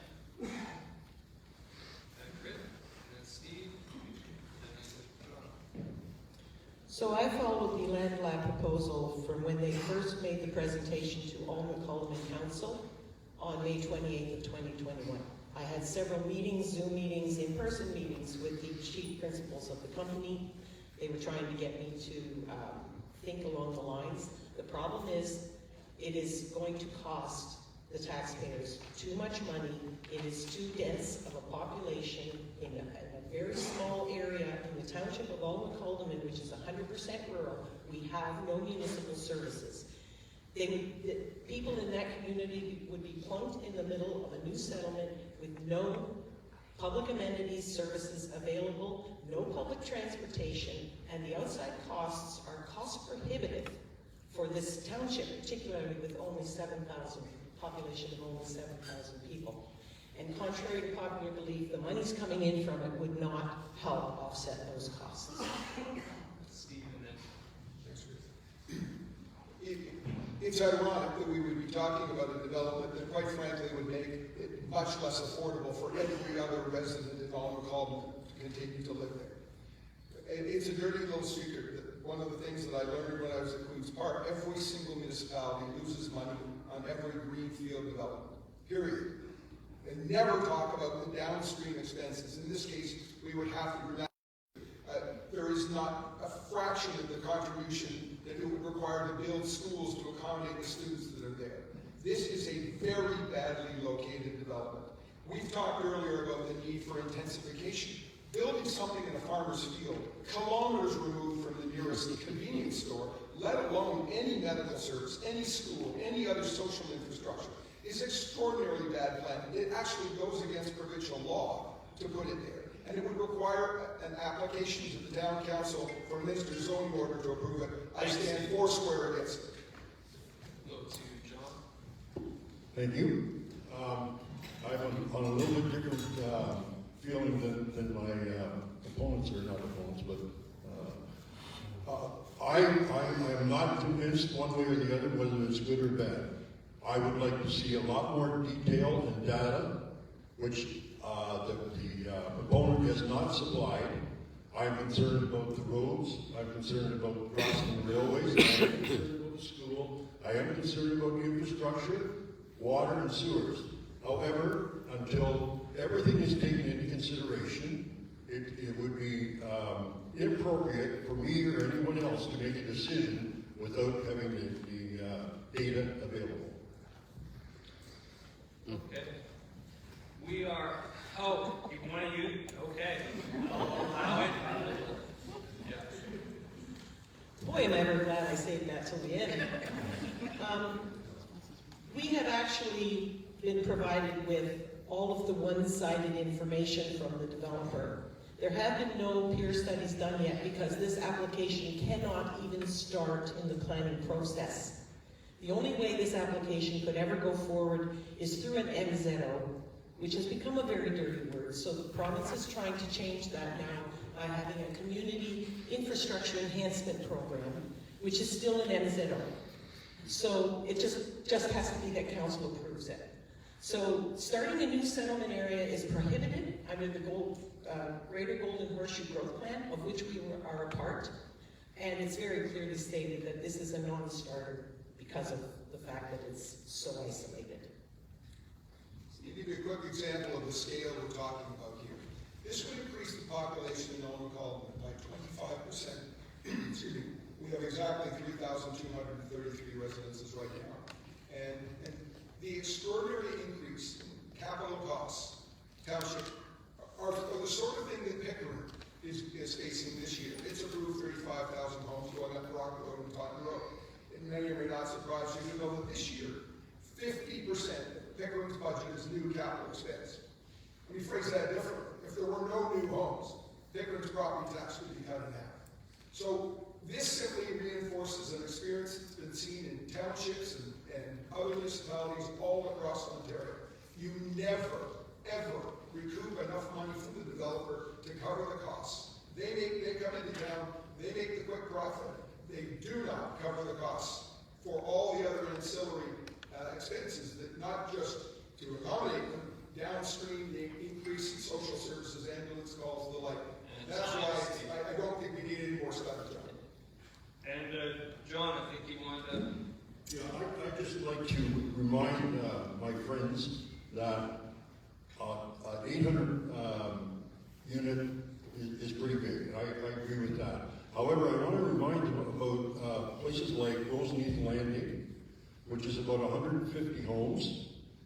It is out in the middle, almost in the middle of nowhere, but it is certainly quiet. There's no stores around there. If you talk to the people out there, they love it. And it was built by local people, and that's where they want to live. And not everybody will want that. And I wish there was a little bit more consideration for smaller or affordable housing in it. So it's a little bit different, but it's still people are willing to live there with the limited emergency services, police services, et cetera, et cetera. That's where they want to live. Thanks, John. We've ended with quite a little debate there down at the other end. Clearly lots of things happening and lots of ideas. We're past our time that we're allotted and that the Capitol has allotted for us to be here this morning. I want to thank each of the candidates for coming out and for sharing the vision that you have for your own respective municipalities and for Northumberland County as well. And for you, the audience, we're here for your engagement and your questions. And I'd like to now invite up both of you, the co-conveners of the Northumberland Affordable Housing Committee, Don Campbell and Missy McLean, to provide some closing remarks. Don and Missy.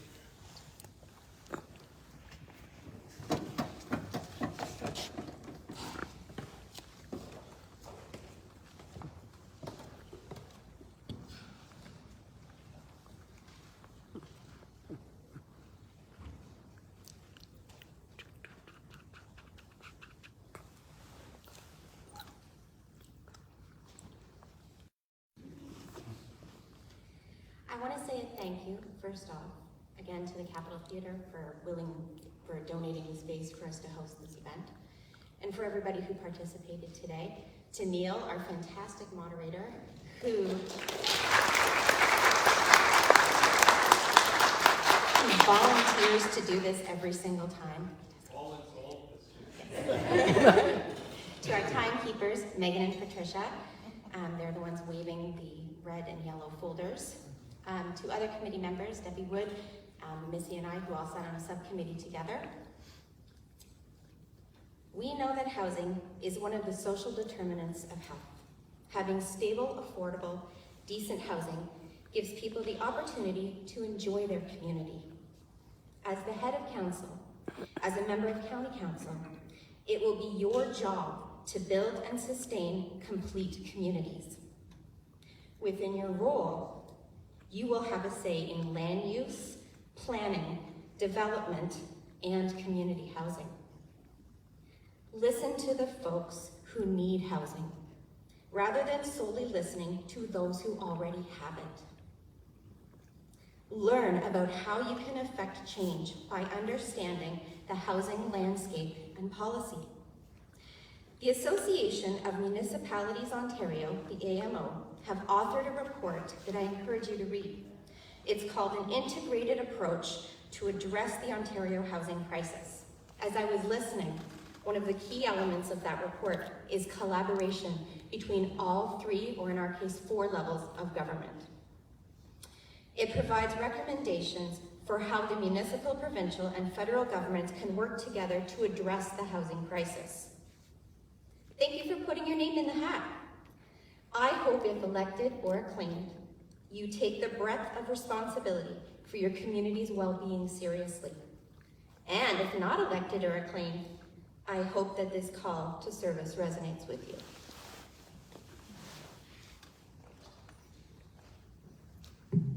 I just want to echo Dawn's thanks to everybody involved in bringing this event to fruition today, especially to the candidates as well for taking time to come and speak to us about affordable housing. I think the message that I would just like to add to what Dawn's already spoken to is a message to the constituents of Northumberland County, and a reminder of the importance of engaging in municipal level elections and politics. I don't think that they get the same level of visibility or recognition for the importance that they hold.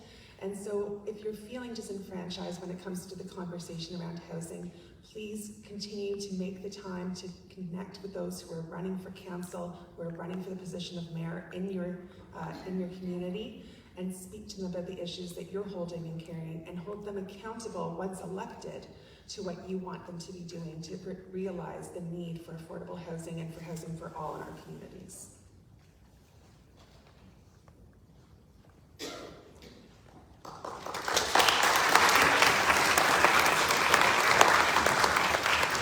That concludes our formal time together. I'm hoping candidates can hang out for a little bit if you do have additional questions, and I'm sure there's still some treats and goodies in the lobby, so please don't let those go to waste. Thank you, everyone.